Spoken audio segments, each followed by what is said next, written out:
ब्राह्मण और बनिया की कहानी। ब्राह्मण और बनिए की कहानी। एक बार की बात है, एक नगर में धनिया नाम का लालची बनिया रहता था। उसके पास मीठे पानी का एक कुआं था। वो अक्सर ही सीधे साधे लोगों को अपनी चतुराई से लूटा करता था। एक दिन एक सीधे ब्राह्मण ने कुएं को खरीदने की इच्छा जताई। बनिए को ब्राह्मण का प्रस्ताव पसंद आया। उसने मन में विचार किया, क्यों न कुएं के सहारे ही लाभ कमाया जाए। ये सोचकर बनिए ने वो कुआं उस ब्राह्मण को बेच दिया।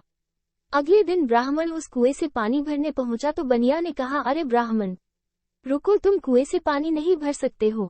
ब्राह्मण ने जवाब दिया, मान्यवर, ये कुआं तो मैंने आपसे कल ही तो खरीदा था, अब इसका मालिक तो मैं हूँ, तो भला मैं स्वयं ही कुएं से पानी क्यों नहीं भर सकता हूँ।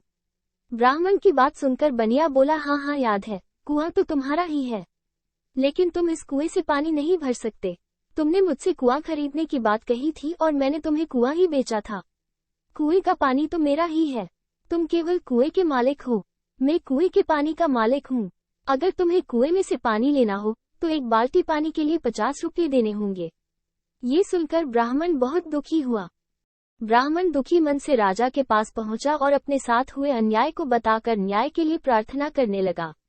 राजा ने सारी बात ध्यान से सुनने के बाद बनिया को बुलाया और पूछा, क्यों भाई बनिए, जब ब्राह्मण ने तुमसे कुआं खरीद लिया तो फिर तुम कुएं के मालिक कैसे हुए। राजा की बात सुनकर बनिया बोला, ब्राह्मण ही कुएं का मालिक है महाराज, लेकिन ब्राह्मण ने मुझसे केवल कुआं ही तो खरीदा था, उस कुएं के पानी का मालिक तो मैं ही हूँ। राजा बनिया की बेईमानी को समझ गया। उसने बनिए से पूछा, वो कुआं तो ब्राह्मण का है न, और उस कुएं का पानी आपका है। राजा की बात सुनकर बनिए बड़ा खुश हुआ और खुश होकर बोला, जी महाराज। अब राजा बोला, जब कुआं ब्राह्मण ने खरीद लिया और अब कुएं का मालिक वो ब्राह्मण है, तो आपने अपना पानी ब्राह्मण के कुएं में क्यों रखा हुआ है। आप अपना सारा पानी वहां से निकाल लें। जब तक पानी की एक बूंद भी उस कुएं में रहेगी, आपको प्रतिदिन किराए के रूप में 500 रुपये ब्राह्मण को देने होंगे। राजा का न्याय सुनकर बनिया बिल्कुल हक्का बक्का रहा गया और ब्राह्मण राजा के न्याय से खुश हो गया।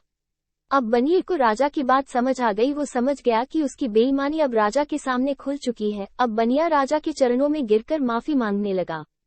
मुझे क्षमा कर दीजिए महाराज, मुझसे गलती हो गई, मैंने लालच में आकर ऐसा अपराध कर दिया, मुझे क्षमा कर दीजिए, मैं भविष्य में कभी फिर ऐसी गलती नहीं करूंगा। बनिए की बात सुनकर राजा बोला, इस बार तो तुम्हें माफ करता हूँ, लेकिन दोबारा किसी को इस तरह परेशान किया तो कारागृह डलवा दूंगा। राजा के न्याय से ब्राह्मण को न्याय मिला और ब्राह्मण राजा की जय जयकार करता हुआ महल से अपने घर चला गया।